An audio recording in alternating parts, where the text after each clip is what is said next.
अमरावती शहर के राणा दाम्पत्यों ने यशोमती ठाकुर एवं आमदार बलवंत वानखड़े के लिए विदर्भ की संस्कृति छोड़ विधान किए, वह अशोभनीय है। इस बात को मद्देनजर रखते 18 सितंबर को कांग्रेस पक्ष द्वारा एक पत्रकार परिषद का आयोजन श्रमिक पत्रकार भवन में किया गया तथा अपने विचार प्रकट किए गए।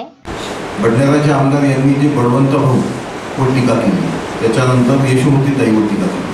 कसं आहे की या शहराने या जिल्ह्याने एका घरात आमदार खासदार केले, पण तुम्ही कोणत्या कामासाठी या लोकांनी निवडून दिलं याचं तर भान नाही।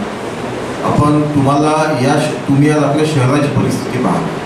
शहरामध्ये डेंगू, मलेरिया, रस्ते याची काय कंडिशन, लोक त्राईमाम करून राहिले, पण त्याच्यावर न लक्ष देता दुसऱ्या अशा कोणत्याही उलटसुलट भानगडी करून लोकांचं लक्ष त्या सगळे लोकांना माहिती आहे की विकासने भकास झालेला आहे, त्याच्यापासून लक्ष विचलित करण्यासाठी असे स्टेटमेंट देऊन की लोकांचं लक्ष त्याच्यावर गेलं पाहिजे।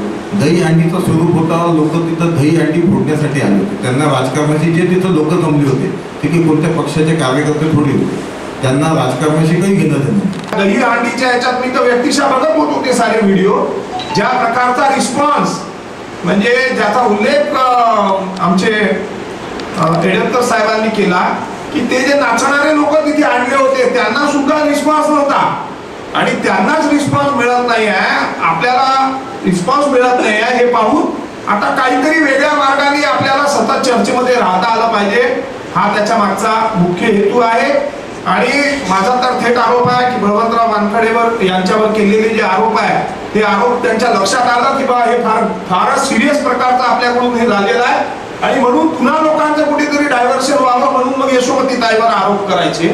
माझा आम्ही काँग्रेस पक्षाचे प्रवक्ता म्हणून आणि आम्ही सर्व म्हणून आपल्या मार्फत त्यांना थेट आमचं आव्हान आहे की त्यांनी हे जे वक्तव्य केलेलं आहे या वक्तव्याशी संबंधित सारे पुरावे जर त्यांनी पैसे दिले असतील तर ते कोणासमोर दिले, कशा स्वरूपाचे दिले हे त्यांनी सांगितलं पाहिजे। दुसरी गोष्ट अशी आहे, लोकशाहीच्या या साऱ्या व्यवस्थेमध्ये पैसा कुठून आणला हे सुद्धा सांगावं लागेल। हा पैसा तुम्ही कुठून आणला, कोणत्या मार्गातून तुम्हाला मिळालेला हा पैसा होता, आणि म्हणून या सर्व गोष्टीचा जोपर्यंत खुलासा ते करत नाही तोपर्यंत काँग्रेस पक्ष या सर्व गोष्टीचा पाठपुरावा सतत करेल। आम्ही त्यांच्या या वक्तव्याचा निषेध करतो आणि आपण सगळ्यांनी माझी आपल्याला विनंती आहे, बघा ज्या दिशेने हा जिल्हा चालला आहे ही आमची संस्कृती नाही आहे। माननीय भाऊसाहेब पंजाबराव देशमुखांनी या लोकसभेत प्रतिनिधित्व केलं, ज्यांनी घटना समितीमध्ये काम केलं, माननीय प्रतिभाताई पाटील राष्ट्रपती झाल्या ज्यांनी याचं प्रतिनिधित्व केलं, माननीय सुदाम देशमुख काका हे लोकप्रतिनिधी म्हणून खासदार म्हणून याचं प्रतिनिधित्व त्यांनी लोकसभेमध्ये केलं।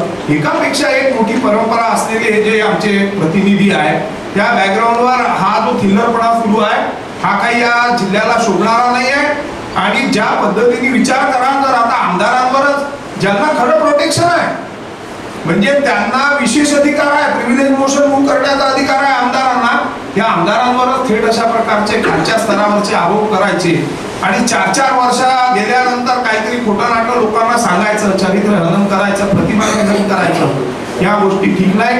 काँग्रेस पक्ष म्हणून आम्ही याचा तीव्र शब्दात निषेध करतो। समाचार संकलन अशोक भाई जोशी।